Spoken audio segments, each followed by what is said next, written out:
Welcome to the Writer Reads from another 365 days of flash fiction. This is from month 7, day 18, Into Retirement. Not much of a welcome, Clayton thought, watching the shuttle pass overhead. It would have been better if the damned thing had been alone, but it wasn't. He could see two more beyond it, flying in formation, and he could hear more in the sky he couldn't see behind his head. He lay, flat on his back in the grass, exactly where the teleport had dropped him, or rather 5 feet below it. He'd just been lucky the grass grew thick here, that its leaves had flexed, then parted to let him fall between the thick, round bases it grew from. The moss and creeping vines below it were also soft, and the grass swayed overhead like nothing rested beneath it. Time to move, he thought, before they work out where we hid the emergency array.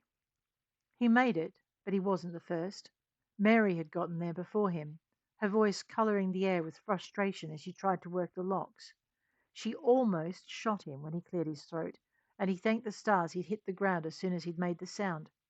"Clay," she demanded from behind the business end of her blazer, "what are you doing here?" He gestured toward the door. "Thought you'd need some help." "Getting this motherfucker open?" she demanded, turning abruptly around. "I sure as shit do." "So I can maybe stand up then?" She backed up, keeping the gun aimed. "Sure, but make it slow. You know how much I had to pay your damned pilot to bring me back when I saw the trebuchet moving in?" She gave him a nasty grin. "Get us free, and we'll negotiate that along with the rest of your debt." His jaw dropped in mock disappointment, and then he got slowly to his feet and opened the door. "Best hurry," he said, holding it so she could follow. "Shielding's good, but it needs to be sealed." She hurried, and he hit the button on the opposite side of the wall, the lift going sideways, then up instead of down. The missile struck seconds after its high-speed departure, but the lift zipped sideways once more, and a bulkhead slammed into place. The mountainside crumbled away, the shaft along which they'd travelled disintegrating before being buried beneath another landslide. Mary stared at Clay, but he kept his eyes on the monitor. "You sneaky son of a bitch!" "You say the sweetest things," he told her as their carriage glided to a stop, "but I meant it when I said I'd only come for refuge, and I do my best to protect my home." The door opened, and she looked around the hidden communications center. "You said you'd retired," she accused, and Clayton gave a defeated sigh.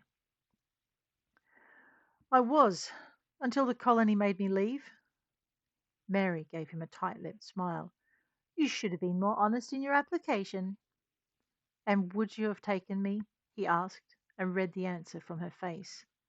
Quashing his disappointment, he turned away. "I'll leave as soon as you're protected." Silver light shimmered in the comm center, and he pivoted, slapping Mary's blazer down so the projectile gouged holes in the floor instead of the body armor of Odyssey's Marines and Clayton's commander. "Sir," he stepped in front of the woman, hoping she wasn't mad enough to shoot him in the back. "They'll take you," the man said, keeping his blazer trained on Clayton's chest. "This is your new posting." "But, sir, I'm—" "Retired, Clayton, we know, just as you know the rule." He dropped the blazer's muzzle and fired, snapping a command into the comms. "Port to Tank 9," and Clayton disappeared in a flare of silver light. "What did you do?" Mary asked, as the commander stepped up to the controls. "Reminded him he couldn't retire unless we said so."